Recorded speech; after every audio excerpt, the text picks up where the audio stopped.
Bonjour Clémence. Salut Karine, trop contente de te voir parce que je viens de prendre en charge là, une patiente qui a une CBP.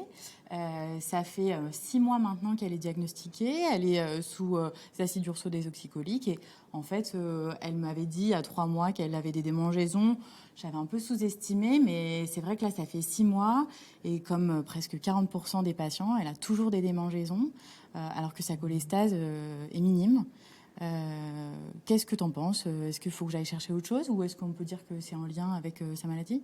Donc c'est vrai que le prurite dans la CBP, même nous les hépatologues, on a tendance à le sous-estimer. Donc c'est vraiment important de bien interroger nos patients parce que ça altère leur qualité de vie, comme ta patiente. Ouais.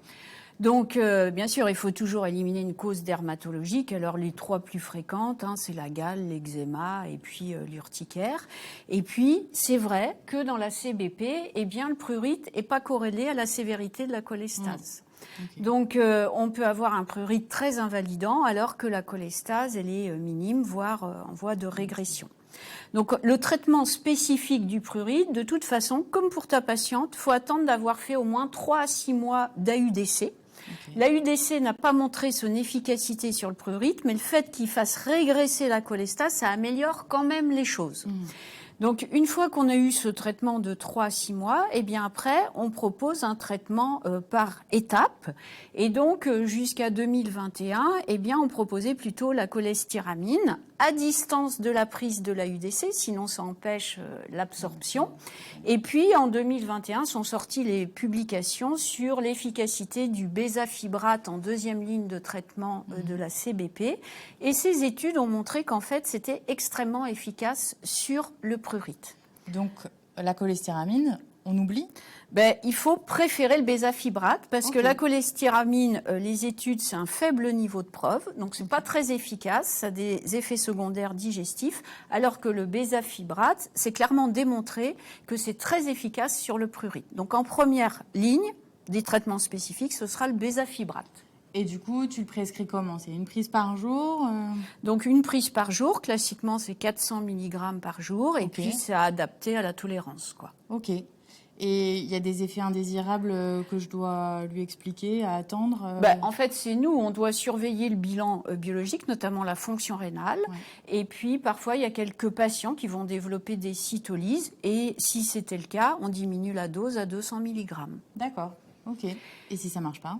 Eh oui, parce que ça peut arriver que ça ne fonctionne pas. Et donc là, on va être amené à prescrire de la rifampicine, qu'on n'aime pas trop, nous, les hépatologues. Et bien, malgré ça, on se force. Quand même. Et donc, on va le débuter à petite dose. Donc, 150 mg par jour. Il faut bien sûr surveiller le bilan hépatique, la numération. Si ça ne suffit pas, on peut monter jusqu'à 600 mg par jour. Ok.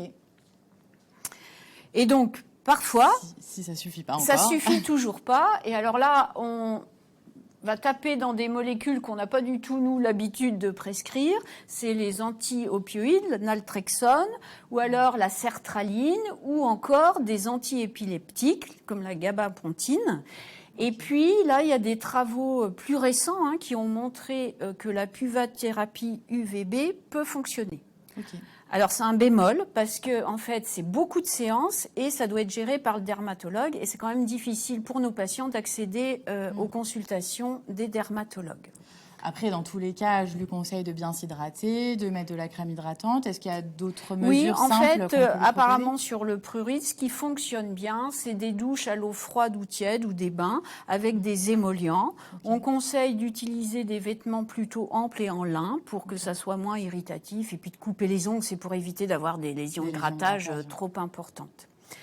Donc ça, c'est des conseils qu'il faut toujours donner. Et puis, dans des cas exceptionnels, eh bien, dans les prurites très, très invalidants, donc ça, c'est plutôt les formes ductopéniantes d'évolution très rapide, là, chez la jeune femme, eh bien, on peut aller jusqu'à faire des échanges plasmatiques, le système Mars ou encore le drain nasobiliaire. Mais ça, c'est uniquement quand les patients sont en attente de transplantation. Ok.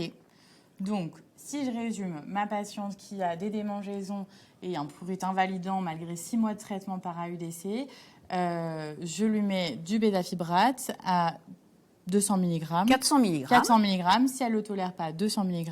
Voilà. Et si ça ne fonctionne pas, on reste avec la rifampicine. On oublie complètement la cholestéramine. Et puis, si jamais ça ne fonctionne vraiment pas, on l'adresse à Karine. Voilà.